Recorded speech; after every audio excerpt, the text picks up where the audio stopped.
At a bank outside Los Angeles, a nighttime explosion that no one hears. Cunning criminals no one sees.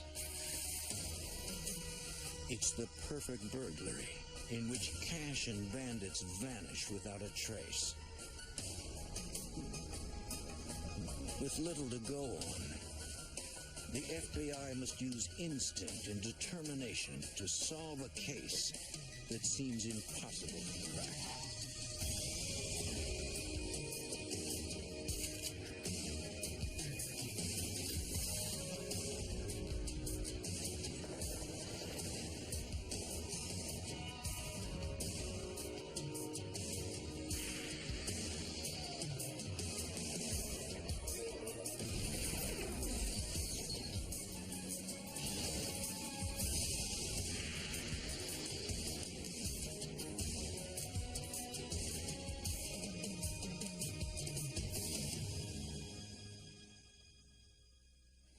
Bank robbery is a brazen yet simple crime. A mask, a gun, a note passed to a teller. But bank burglary is different. It takes skill to disable an alarm, to penetrate a locked vault. I'm Jim Kallstrom, former head of the FBI's New York office. In 1972, the largest bank burglary in U.S. history went down without a hitch. $8 million gone. Now agents must track a gang of sophisticated criminals with enough money to disappear forever.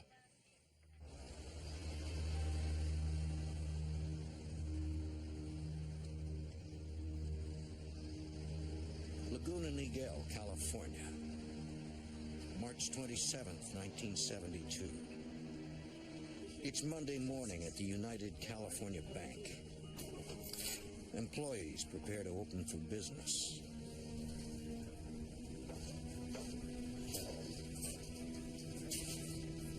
When the bank manager tries to unlock the vault door, it won't open. Somebody call the safe company.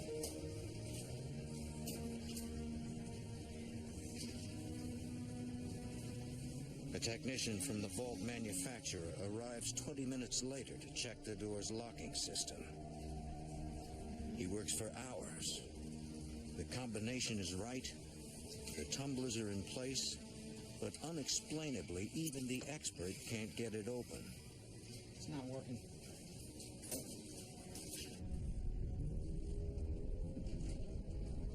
Looking for another way in, the technician climbs into the rafters above the vault. He is stunned to find a hole cut in the roof. Below, a second gaping hole leading to the vault. Agents from the FBI Santa Ana resident agency immediately respond to the bank. The first investigator to survey the cluttered crime scene is Special Agent Jim Conway. Upon arriving and getting up on the vault and looking down at this hole, we could see a pile of rubble, I would say 6 feet tall and expanding out.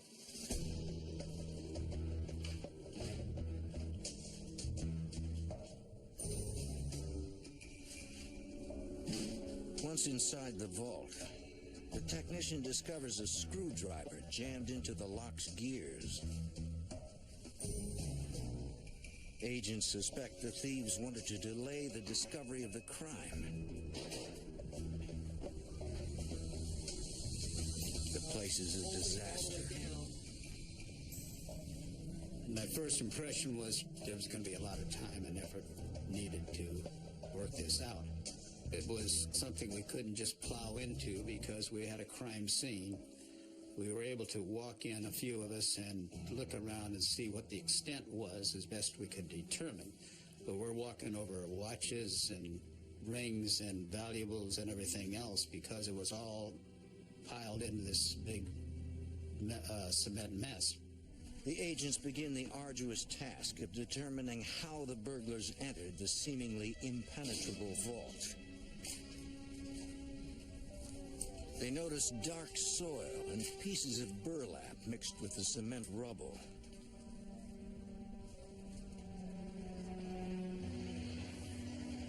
Outside, they find the bank's audible alarm disabled.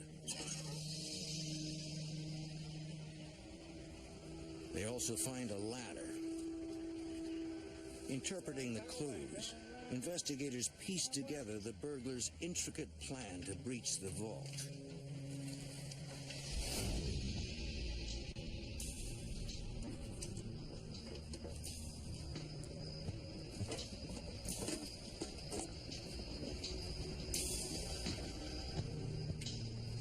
They disable the alarm by injecting it with liquid styrofoam.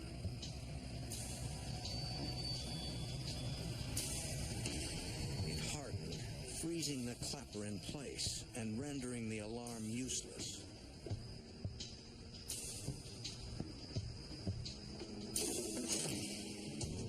Then the burglars climbed onto the roof.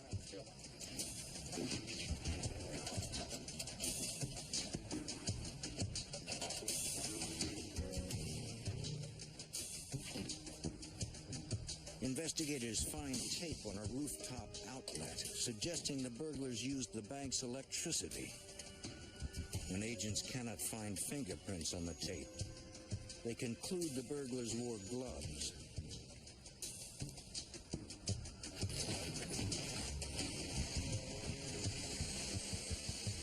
Fully powered, the burglars saw the 4-foot opening into the roof.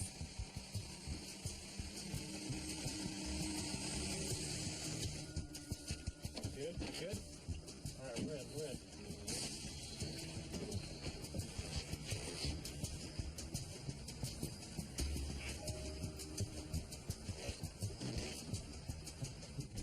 Once inside the rafters, they clearly knew how to bypass the interior silent alarm system. They took a couple of the wires and that would have normally transmitted the alarm signal, and then they clipped them both and soldered them together. It was delicate, highly skilled work.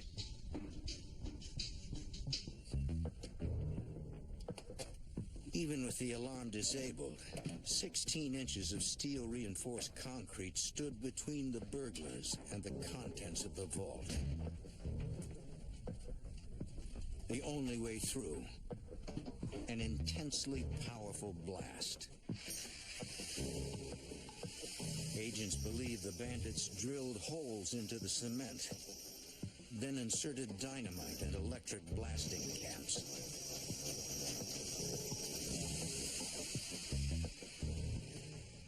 The blast had to be precisely directed to blow through the cement without injuring the burglars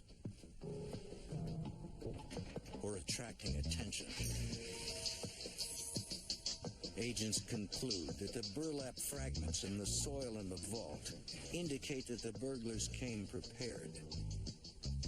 They had placed the burlap bags over the explosive, not only to muffle the sound, but also it would direct the charge into the vault itself and keep the charge going into the concrete where they wanted it rather than coming back out where they were.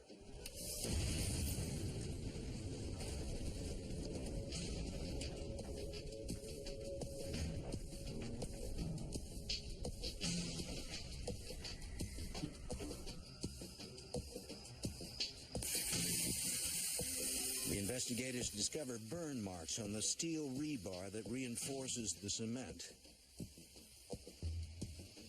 They conclude that the burglars knew the blast could not crack steel and came prepared with an acetylene torch.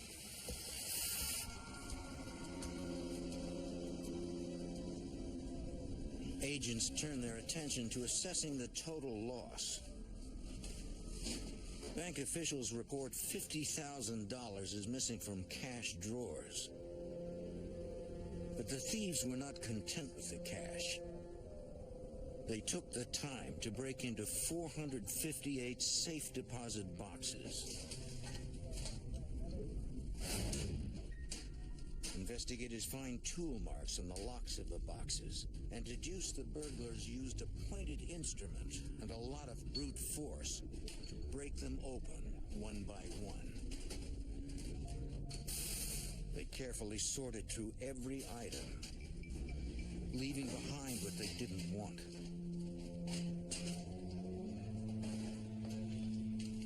Amazingly, the bandits were so methodical that they got in and out without being seen or heard. In 1972, most banks were closed on weekends.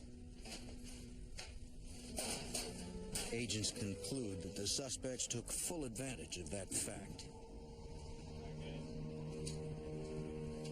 Apparently they had been in there several times, in and out over the weekend. They probably went in on Friday night, and they probably didn't get out till late Sunday night.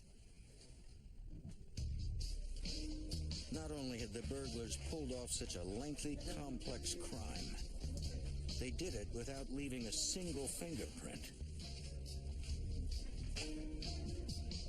Although investigators do find a brown cotton glove and broken drill bits, neither is unique enough to be traceable. Agents and deputies collect the debris for further examination at the crime lab. But with no apparent evidence and no witnesses, agents are facing the tough challenge of identifying and locating a group of highly skilled criminals, including electronics and explosives experts.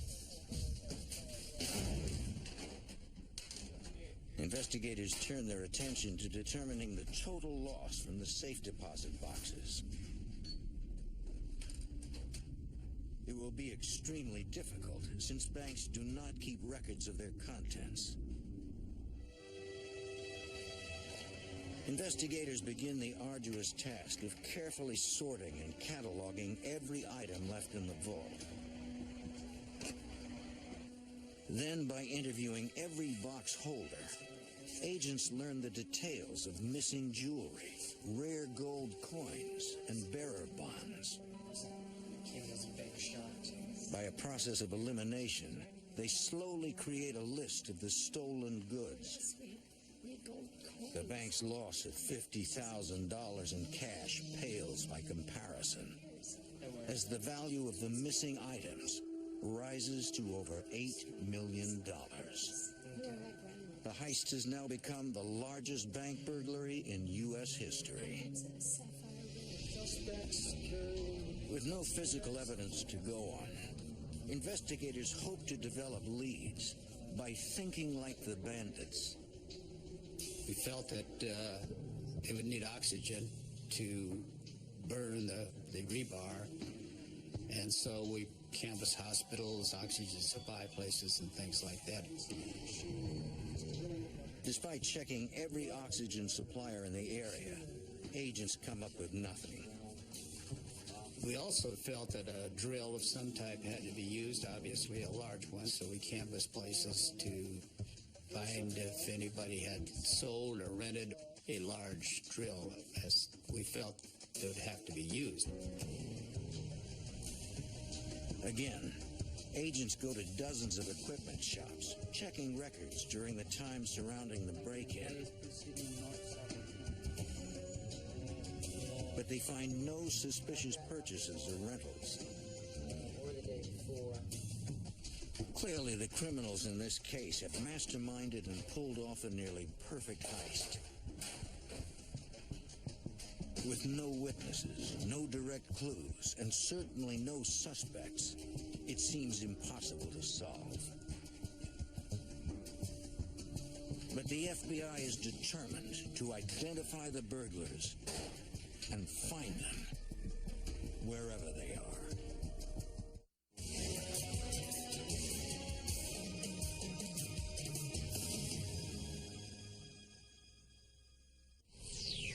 In March 1972, a professional crew of burglars blasted their way into a bank vault in Laguna Niguel, California, near Los Angeles.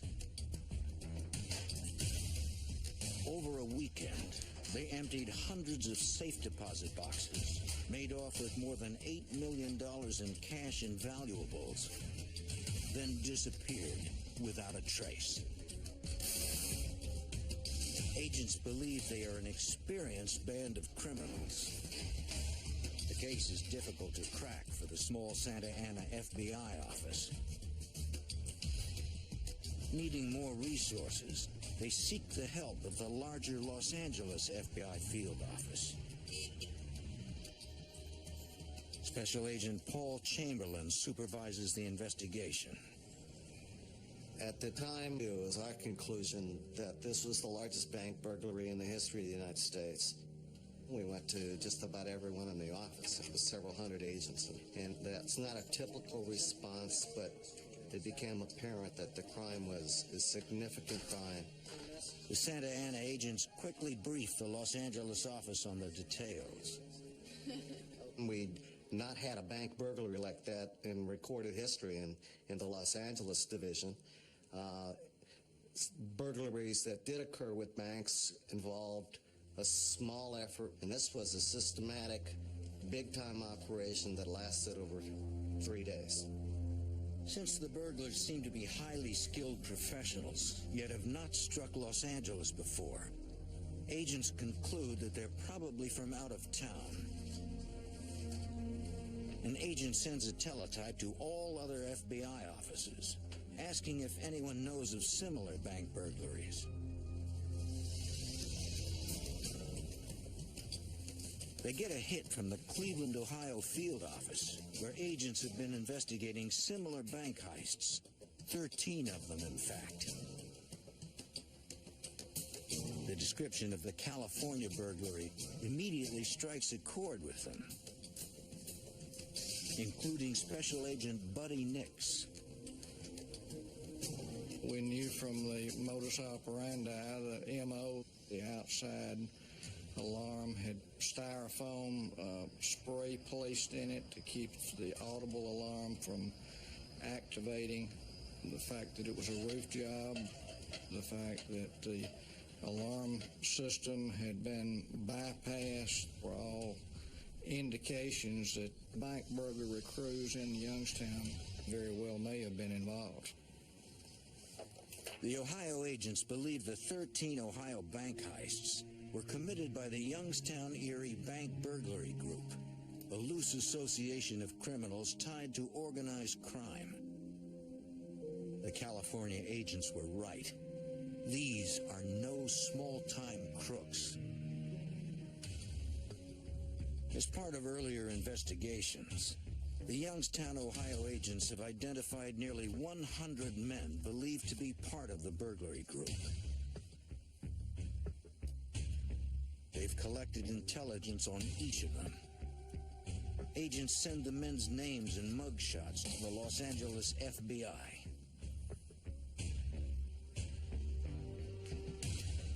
There, investigators try to narrow the list.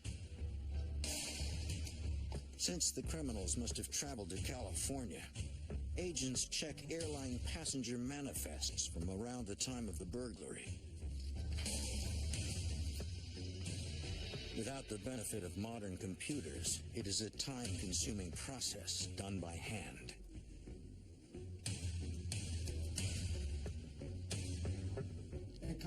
After an exhaustive search, they find the names of 5 men from the Youngstown list who had boarded a recent flight to Los Angeles. That's great. Emil Dinzio, Harry Barber, Charles Mulligan, Charles Brockles, and Philip Christopher arrived in California 9 days before the heist. The 6th man, James Dinzio, came in on a different flight the day before the burglary. Finally, agents have developed suspects. Dinzio and his brother, Emil Dinzio. Agents review the intelligence gathered on the 6 members of the burglary group. All have long records for home and small business burglaries, First suspect we're going to look and at have done today, little jail time. Emil. So we give him, Emil Denzio appears to be the brains of the gang, the leader. you need to pay attention to that picture and remember his face. He plans the jobs and handpicks the team to pull them off. This is Charles Brockles. This guy has a Charles Brockles is an explosives and electronics expert, well versed in bank alarms. Agents believe Philip Christopher is a lookout for the gang. All right, he's known for his expertise in bank robbing. The other gang members are all relatives of the leader and probably help with the grunt work. There's Emil's older brother, James. His face only a mother could love. And Charles Mulligan, Emil's brother-in-law. Here, you're going to really appreciate this guy. Yeah, There's also Emil's nephew, Harry Barber. Okay. Why don't you take a look at this guy? The men are all seasoned professional criminals, well connected in organized crime. Harold Barber, he's the lowlife. The Youngstown, Ohio FBI has linked them circumstantially to many bank burglaries, but never had direct evidence. All right, and he's The a charges nobody. never stuck. He's a nobody.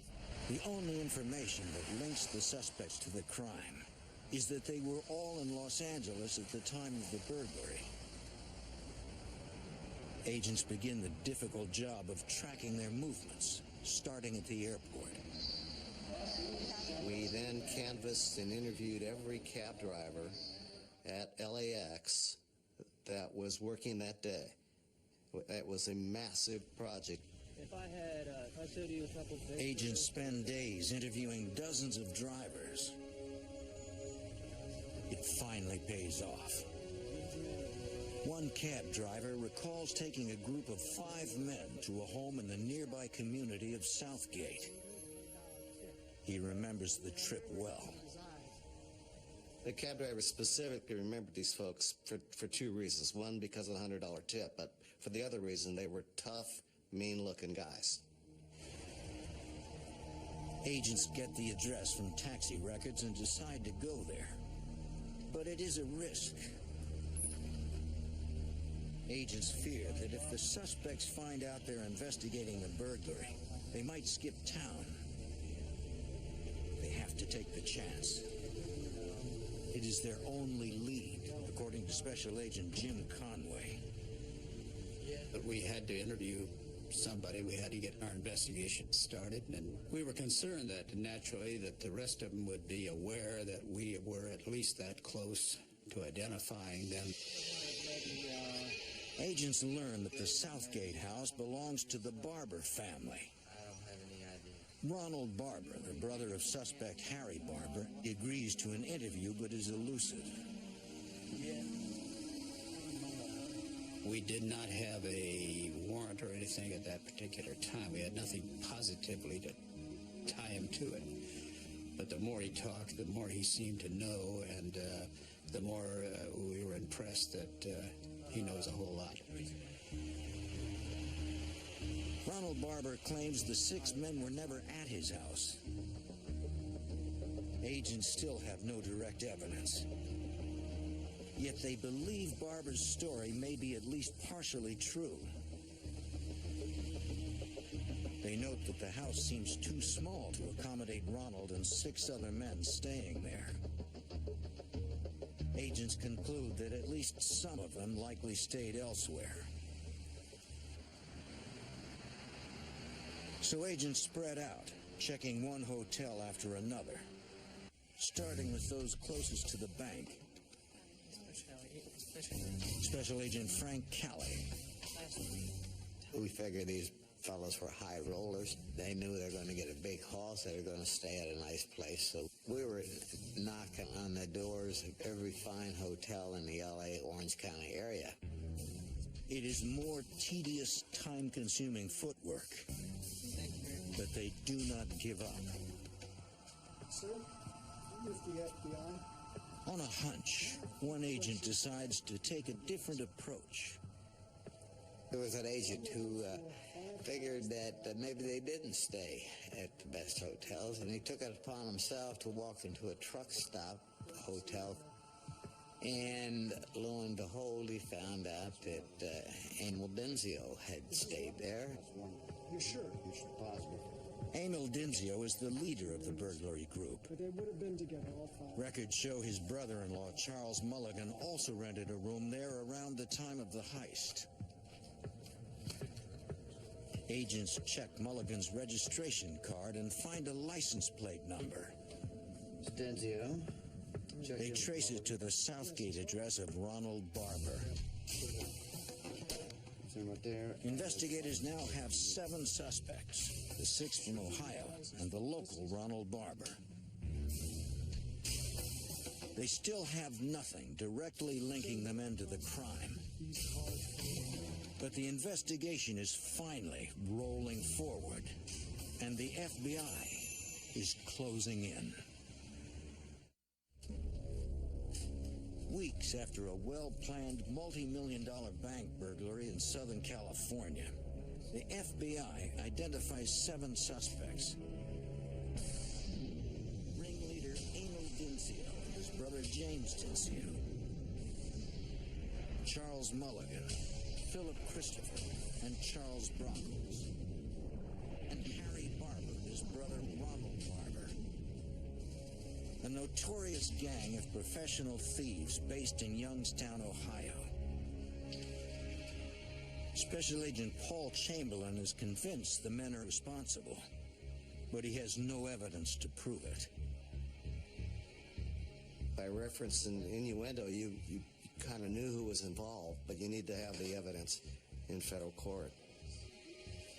Agents subpoena the motel phone records and find a series of calls to a local man named Earl Dawson. Our background investigation concluded he was a former military, a Marine guy with some training in munitions, explosives. And inasmuch as we had major explosions that occurred at the bank, it became interesting to us. Special Agent Frank Calley learns of another interesting connection. Yeah, we're going to be down Dawson is from Youngstown, Ohio, the base of operations for the burglary group. So there's the light goes off again, and we say, well, now we got another break. We got the connection somehow between the boys from Youngstown, the Denzios, and their cohorts in Dawson. The agents decide to approach Dawson at his house to convince him he should cooperate. They show him pictures of Emil Denzio and his associates and ask if he knows them. He admits knowing 3 of the suspects, Emil Denzio, Emil's brother James, and Charles Mulligan. He and Mulligan are old friends who grew up together in Youngstown. Dawson tells Calley that the day before the Laguna Niguel heist, Mulligan came to his house with the other suspects. Mulligan gave him $100 to leave the house for a few hours so they could hold a meeting. Dawson left without hearing what they discussed.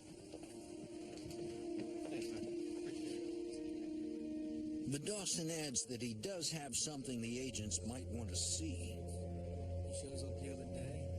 Mulligan left a car in his garage. It's still there. It is a huge break. Perhaps the car holds the evidence they've been looking for. But before they can check it out, they're interrupted. While I'm talking to him, the phone rings. He answers the phone and he picks it up and he points to the phone and he mouths the word Mulligan. Thinking quickly, Agent Calley asks Dawson's permission to eavesdrop, a legal requirement for using what he hears in court. Dawson signals that there is another phone in the bedroom.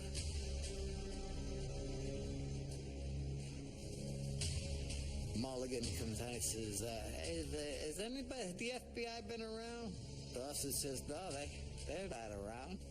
I think I almost had to laugh myself at the time listening to this. He's playing a beautiful role out there. He's really flip-flopped. He's on our side now. Mulligan explains that he knows the FBI has been asking questions about him and his cohorts, and that they're getting worried. And he's heading back to the Los Angeles area. Yeah, I'm sure. Mulligan said, I want to come out tonight and to see us. I'm going to move the car in the garage. Callie instructs Dawson to arrange a meeting with Mulligan in a public place. Dawson tells Mulligan to meet him at his favorite bar, the Walnut Room. Mulligan agrees. Now agents have a chance to inspect the car Mulligan left in the garage. But it does not belong to Dawson, so he cannot give them permission to search it. You brought him in? Through the window, they can see a pair of brown cotton gloves, exactly like the one found in the vault. Hey, Con. The back seat is covered in what appears to be cement dust, similar to the debris found at the crime scene.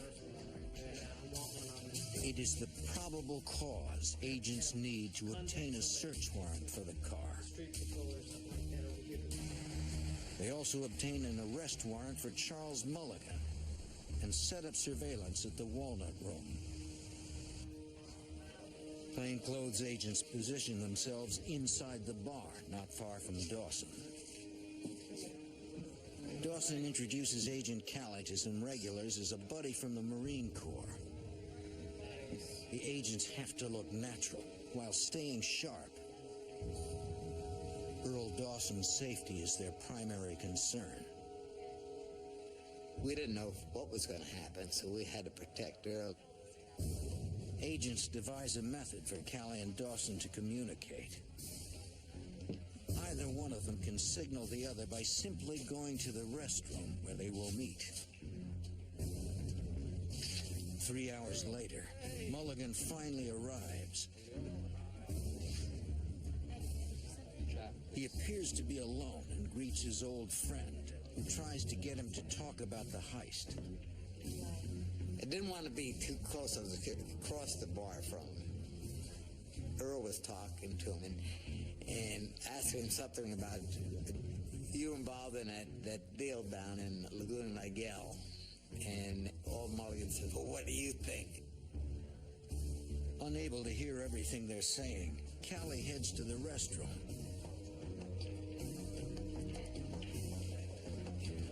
Dawson follows. In the men's room, Callie asks for an update. Dawson explains that Mulligan is anxious to leave and to pick up the car from Dawson's garage. No problem. Okay. Callie tells him to go, but instructs Dawson not to get into Mulligan's vehicle. Whatever you do, don't get inside that car.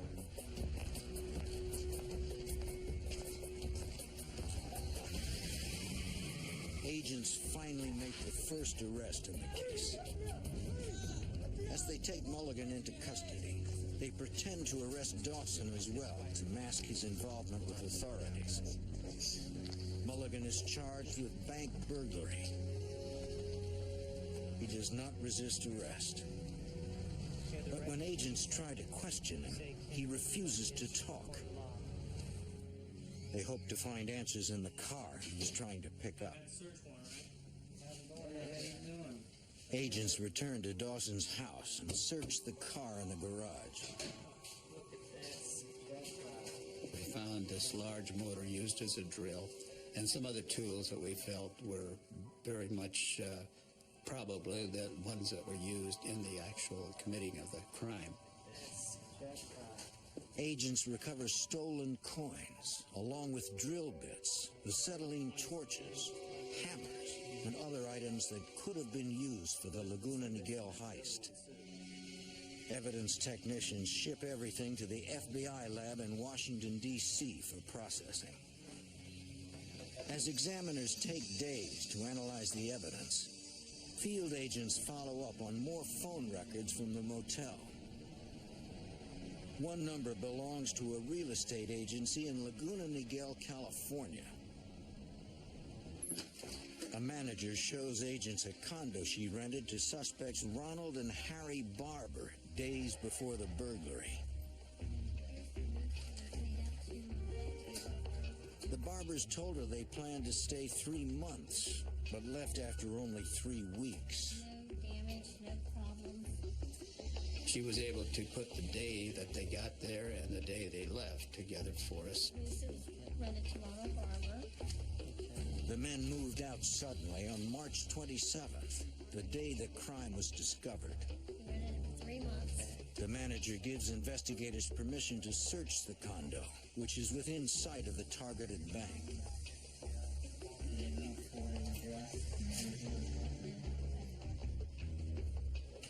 Agents begin processing the condo for evidence, but initially find nothing. The entire inside had been wiped clean with some kind of a product. It seems the suspects were as meticulous there as they had been during the burglary. There was no evidence recovered at the bank of any value, and therefore it was not surprising to see a place that had been wiped down. It appears as if they had done everything to ensure there was no evidence. They'd done just about everything right. But in fact, they made one crucial mistake. One of the evidence persons went to the dishwasher and opened the dishwasher and realized that it was loaded with dirty dishes and that someone had neglected to push the on button. The dirty dishes are covered with multiple latent fingerprints. At the FBI lab, examiners recover the prints from the dishes and from the tools agents found in Mulligan's car and match them to 5 of the 7 suspects.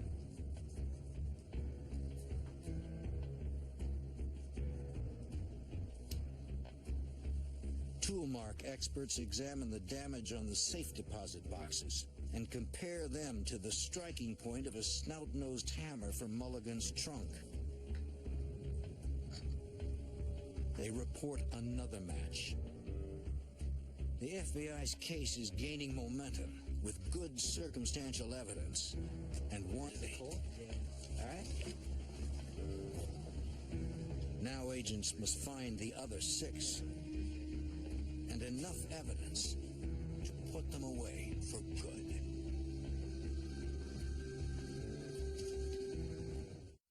What's the secret to the...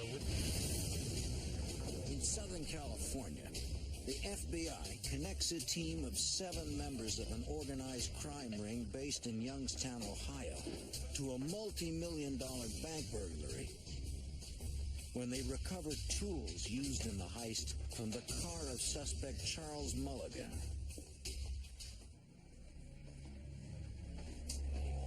But since most of the evidence is circumstantial, the case hinges on the testimony of informant Earl Dawson, a man the FBI must protect. Go ahead and leave him, all right? Okay. But whatever you do, whatever happens... Earl was probably the key witness because the case was kind of dry all along. It's physical evidence. It's burglary's very dry. Earl was able to put all the principals together. They were charged with conspiracy and burglary, and they could put them all together at his house.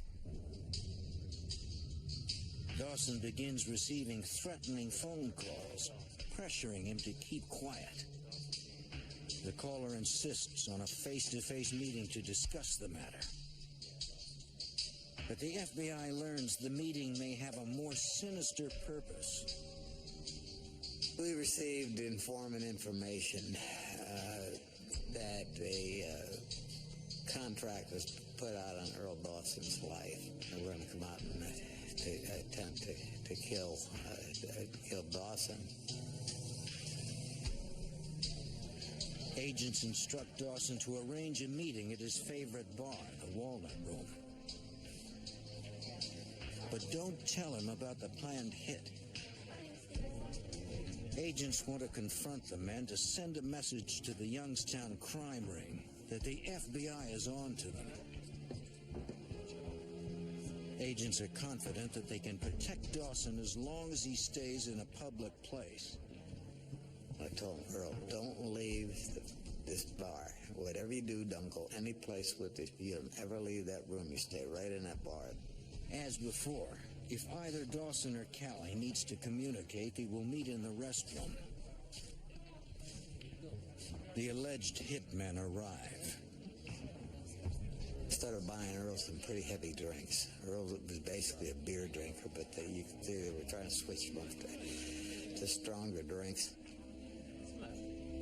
When Dawson starts to look concerned, Callie heads to the restroom.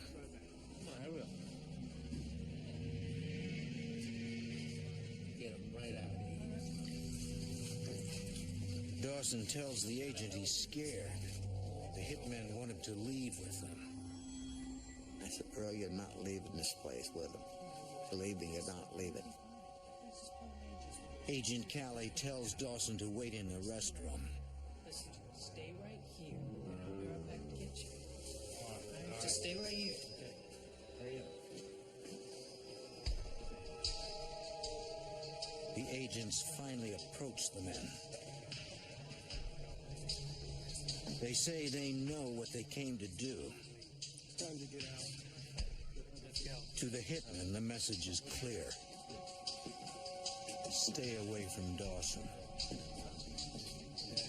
They had no problem leaving. I went directly to LAX, where they were escorted by LA's finest to an aircraft, and they left Southern California. To keep Earl Dawson safe for good, the FBI decides to put him in the witness protection program. You're gone. You're not going to see Agents then go after the remaining burglary suspects. Special Agent Buddy Nix at the Youngstown FBI office receives information from an informant indicating that these gang members had been known to bury the cash they stole until they could launder it safely. We identified about a 20 or 25 acre field that we had information that some of the loot was buried in. We dug in that field for days on end, and using picks and shovels and probes, and we finally rented a bulldozer. The land is adjacent to property owned by James Dincio. After more than a week of digging, Hey! agents hit the jackpot. They unearthed several footlockers filled with millions of dollars in cash and bonds that they're able to trace back to the Laguna Niguel bank burglary. Agents then get yet another tip. A neighbor of gang leader Emil Dincio calls police. A lot of money in there. He reports finding a cooler buried in his yard. It is filled with nearly $100,000. Right over there, Mr. Dincio. Investigators match their serial numbers to those taken from the bank and recover Emil Dincio's prints from the cooler.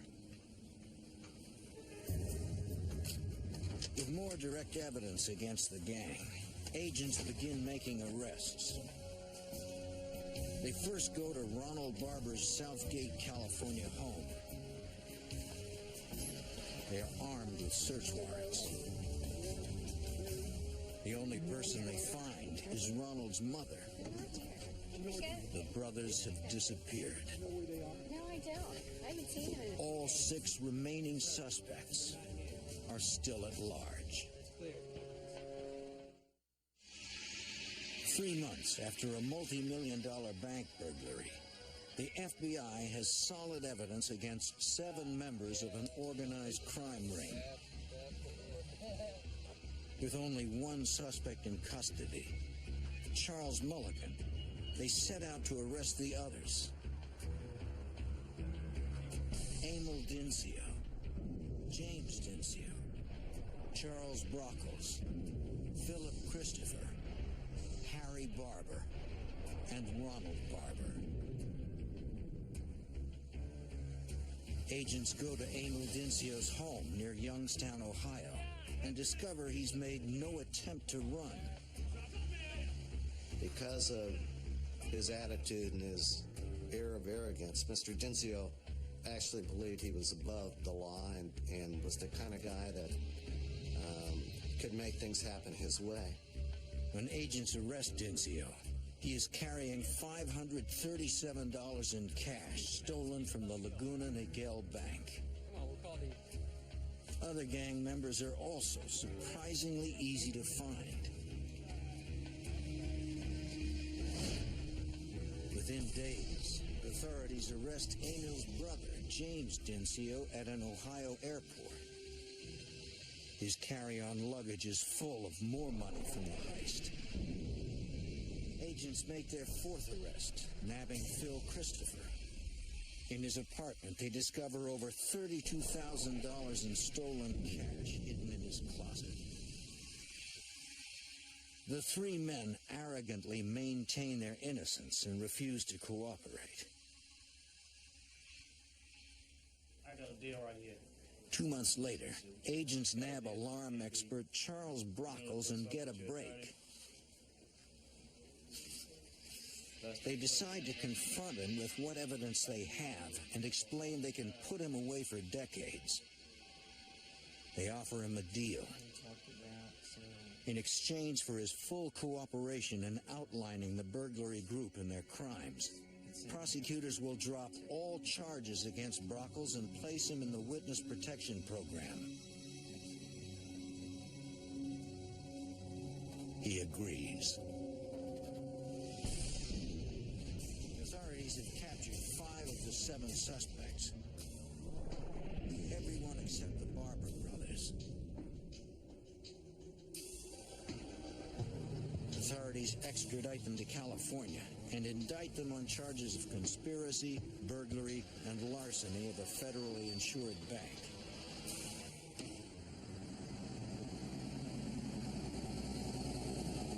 In October 1972, the trials begin in Los Angeles. The jury convicts Denzio and the other 4 defendants. They receive sentences ranging from 15 to 20 years. But it is not over. 2 suspects, Harry and Ronald Barber, are still on the run. Within months, the FBI receives a tip that the 2 brothers are living in an apartment in Rochester, New York. Agents respond. And Ronald Barber answers the door. They arrest him and return him to California, where a jury convicts and sentences him to 15 years. He refuses to say where his brother Harry is. For 8 years, Harry remains a fugitive. Then, in 1980, a woman in Brookville, Pennsylvania, contacts the FBI. I knew him as Brent. She tells agents that her friend has been living with a man who told her he committed a famous bank burglary in California. The other day, only because. What's her name? And that his real name is Harry Barber. Harry Barber. Worried and nervous. The woman tells the FBI that in an attempt to lead a legitimate life, the fugitive is working maintenance at a local campground. Here,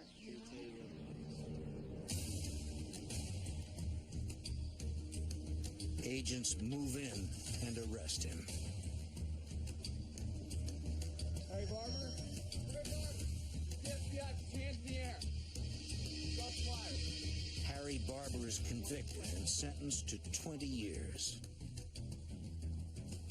Agents can finally close the case on the largest bank burglary in United States history. Authorities believe Emil Dinzio and his gang committed more than a dozen bank burglaries, stealing over $30 million altogether. By putting them away, FBI agents from Ohio to California stopped one of the most sophisticated bank burglary rings of all time.